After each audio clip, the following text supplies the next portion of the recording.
The redemption center wasn't fancy. Peeling walls, plastic chairs, faint smell of disinfectant and hope. Samson slept on a bunk bed that creaked every time he turned. No fame, no fans, no filters, just him and God. At first, it was hard. He hated the silence. It made him hear his own thoughts too loudly. The pastor assigned him chores: sweeping, washing dishes, mentoring street kids who came for training. He protested. "Pastor, I'm a professional player, not a janitor." The pastor smiled. "That's the problem, my son. God cannot refill a cup that is already full of itself." Those words hit like a tackle to the chest. Every morning after that, he worked quietly. No cameras, no applause, just the whisper of grace teaching him patience. One afternoon, a group of boys from Ajigunal came to the center for community outreach. They were rough, loud, restless, exactly how he once was. "Uncle, Abig show us how to curve ball like UNA," one of them said. Samson laughed for the first time in months. He picked up an old football, placed it on the dusty field, and said, "First rule, respect the ball. Second rule, respect yourself." They watched as he curved the ball perfectly into a plastic bucket at the far end. Cheers erupted.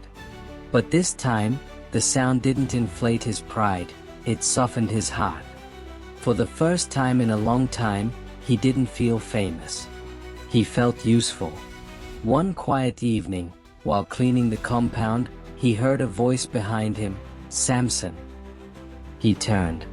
It was Mema, standing there, holding a small nylon bag of homemade moi moi. Her eyes were wet, but her smile was heaven. He dropped the broom, ran to her, and hugged her tight. "Mama, I'm sorry. I failed you." She shook her head gently. "You failed yourself, not me. I only prayed you'd find God before fame destroyed you. And now, you have." He laughed softly. "I'm starting again, Mama. But it's hard." She smiled. "Grace doesn't make it easy. It just makes it possible." That night, they sat together under the dim bulb of the Redemption Center, sharing food and stories. Mama told him how people mocked her when the scandal broke. How church members whispered. How neighbors pitied. But she never stopped praying.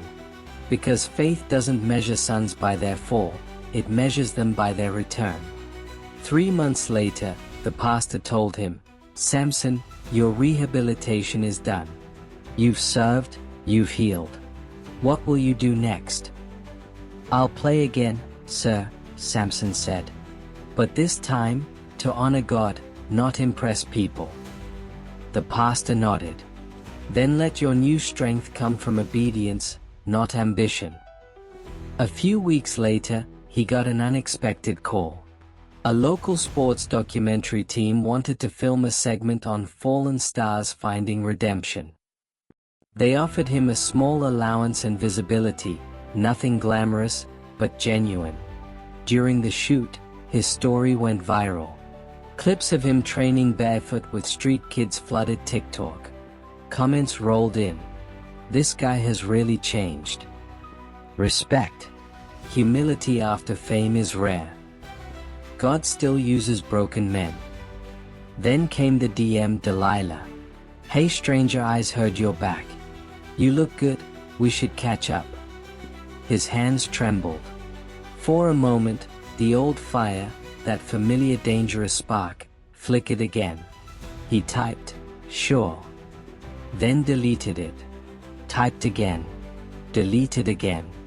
Finally, he put the phone down, whispered a prayer, "Lord, give me strength, this time, not for the field, but for my flesh." And just like that, temptation left unread. A few months later, the National League announced open trials for players rebuilding their careers. Coach Ajayi, yes, the same one, was now assistant coach for the state team. When Samson showed up, whispers started, Wait, is that not Samson the drunk baller? I thought he moved abroad. Guy, forget him. That guy don't finish. But Coach Ajayi just watched quietly from the sideline. The whistle blew. The ball rolled. And suddenly, the man everyone buried came alive again. Each touch, each run, each strike carried something new, not just skill, but peace. He wasn't playing to prove anything anymore. He was playing from gratitude. At the end of the session, Coach Ajayi walked up to him.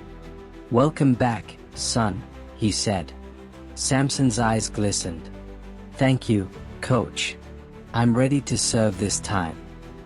Ajayi smiled. "Good. Because true strength serves." He made the shortlist. Final selection match at the National Stadium. The same place he once shamed himself. As he stepped onto the turf, memories flooded back. The lights, the headlines, the crowd that once cheered and later jeered.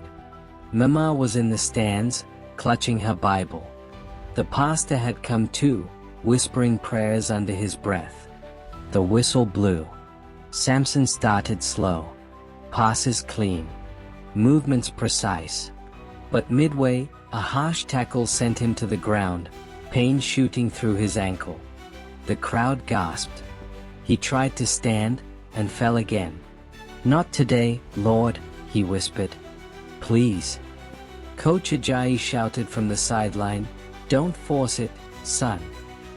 But Samson knew this wasn't just football, this was redemption in motion. He gritted his teeth, stood up, and kept playing.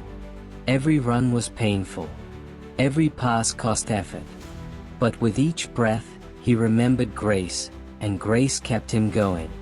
In the final minute, scoreline 1-1, Samson intercepted a pass near midfield. He dribbled 1, 2, 3 defenders. The crowd rose. He shot. The ball curved, just like old times, and hit the back of the net. Silence. Then eruption. Crowd chanting, "Samson! Samson! Samson!" But this time, he didn't run to the cameras or flex his muscles. He dropped to his knees, lifted his hands, and whispered, "To you be the glory." After the game, sports blogs flooded the internet. Samson returns, from scandal to salvation. The comeback no one saw coming. Clubs began calling again. Endorsements trickled in. But Samson was different now. He moved back to Lagos Island, where it all began. Opened a small football academy for boys from the streets, called Purpose FC. His rule was simple. Talent without discipline is like a gun without safety. He trained them, mentored them, prayed with them. He became the role model he once needed. And sometimes, when the sun dipped behind the stadium stands, he'd sit alone, ball by his side, watching the boys laugh and play, and whisper, "Lord, thank you for breaking me before fame did." One day during training, a boy missed a simple tap-in and shouted, "Coach, it's the ball oh. E no balance well." Samson laughed. "You day blame the ball? Next time, blame gravity too." The field erupted in laughter. Humor had returned to his heart, not the careless laughter of pride, but the lightness of a man who had been forgiven much. Later that day, Mama visited the academy. She watched the boys train, pride glistening in her eyes. "Samson," she said, "when I named you after the man of strength, I didn't know your real strength would be rising again after falling." He smiled. "Mama, I finally understand. True strength is not in muscles or goals, it's in surrender." 2 years later, Samson played his testimonial match, not a professional league game, but a charity event to raise funds for underprivileged kids. The crowd at the National Stadium was massive. His story had inspired thousands. Posters read, "Strength restored." Before kickoff, the host handed him a microphone. He cleared his throat, looking at the sea of faces. Once upon a time, I thought fame was life. But then I lost it all, and found grace instead. If you're here today and you failed, don't hide. Even broken things can shine when light passes through them. I am Samson, once lost in nightlife, now alive in purpose. Cheers filled the air. He smiled, looked up, and whispered, "Lord, this time, I'll finish well." Later that night, after the event, he sat quietly outside the stadium, watching workers turn off the lights one by one. The city hummed in the distance, same Lagos, same noise, but he was different. He remembered the old club nights, the fake friends, the tears, the fall, the grace. And he smiled. He realized something. God didn't just give him strength again, He gave him purpose for it. And purpose is stronger than power. They still called him Golden Boy. But now, the gold wasn't in his talent, it was in his testimony. Every Sunday, he volunteered at the Redemption Center, telling young men, "Bro, no matter how far you've fallen, you're not beyond grace." His story became a sermon. His scars became scripture. Because in the end, strength misused can still become strength restored, when grace takes over the game.